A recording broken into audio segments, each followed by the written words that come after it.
आमच्या घरात तर माझ्यापेक्षा जास्त हे क्रिएटिव्ह आहेत. म्हणूनच आमचं घर सजण्यासाठी रोज नवीन एक एक पार्सल येत असतं. आजही तसंच पार्सल आलं होतं. यामध्ये होतं हे छोटंसं गॅलरीमध्ये लावण्यासाठी झुंबर. याला काय म्हणतात मला माहिती नाही. तर कालच यांनी आणखी 4 मागवले होते, पण ते कमी पडले होते म्हणून आज पुन्हा आणखी 2 मागवले होते. मला आज मोठा व्हिडिओ करायचा होता म्हणून मी इथं तयार झाले आणि मोठा व्हिडिओ करून घेतला.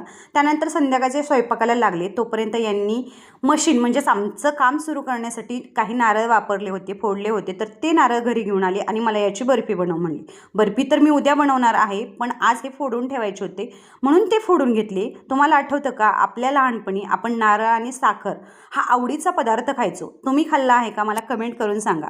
त्यानंतर या महिन्याला आज इंजेक्शन केलं होतं आणि येतानाच तिनं पेस्ट्री घेऊन आली होती. त्यामुळं अगोदर आल्या आल्या पेस्ट्री खाल्ली आणि आज सकाळपासून खूप खाल्लं होतं म्हणून आज संध्याकाळच्या जेवणात फक्त डाळ खिचडी होती. तिचं इंजेक्शन हे शेकत होते आणि आजच्यासाठी एवढंच. भेटूया